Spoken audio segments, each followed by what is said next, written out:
I bought this house about 8 years ago, and down in the basement there was one of these. The Whirlpool Ultra Ease reverse osmosis. This is the actual RO membrane. These are pre-filters, like a carbon pre-filter block. And what these do is they go up through my rafters and up into the refrigerator, and I've got a drinking water tap up there too. And when I first moved here, I had just gotten rid of my 75-gallon reef tank, and I was taking some time off, and I wasn't quite sure if I would ever get back into the hobby. And of course I have. And so what I did is I never really paid much attention to this. We just used it for our drinking water. But then I thought, well, if I'm going to get back into reefing, I do need RO, and RO DI specifically. This is just an RO filter, and it's to make clean, safe drinking water. And I thought, well, I was shopping around for RO DI filters, asking my friend, which one he used.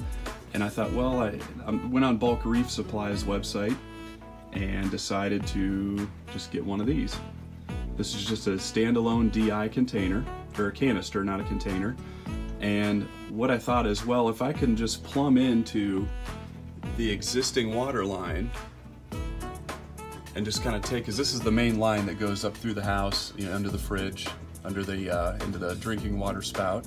So I just got a 3/8 to 1/4 inch, I guess union or T, and it shrunk it down to the regular 1/4 inch RO tubing, and I just ran the tube down. And here, this is important, I put a ball valve in. The reason I put a ball valve in is I don't want to be using my DI system for just the regular drinking water. So instead of just getting a whole new system, I paid 30 bucks plus taxes and shipping and just got a standalone DI canister.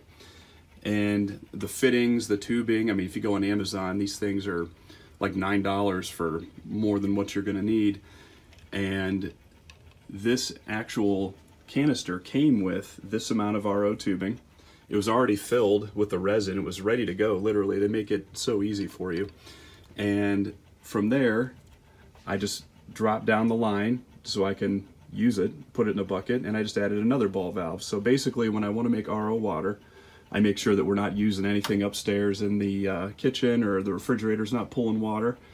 And I just open this ball valve, and then I open this ball valve, and it forces the water, because I have a pressure tank, through this 1/4 inch tube, through the ball valves and into the DI. So I get RO DI on demand.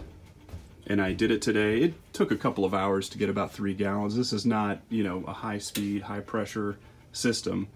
But for me, with a 20-gallon high tank, I'm only going to use it's been about 1 gallon a week of evaporation, if that, because I do use the glass top. So what I did is I just made a on-demand, put a 5-gallon bucket in the sink, open up the line, and I've got enough RO water for me anyway. So I'll keep it like this. Of course, someday if I upgrade and think that I need more water, I'll upgrade the system too. But for now, I think this is going to do really good for me. And I'm proud that I can just keep my existing refrigerator system without using RO DI water for the fridge or having a second unit. And I just made my own RO DI spigot. So things are coming along here. In another couple of weeks, I will be ready to put my first clownfish in. So I'm looking forward to that. But until then, I'm going to continue to tweak this kind of stuff and just get ready. Also, I'm going to order a TDS meter from Amazon. I'll test the water when that comes in, probably next week, and see where we're at. And then in a couple weeks, we're ready for fish. So getting down to the end, I'm really excited, and I'm kind of proud of this little, retrofit into an existing system to make RO and DI water.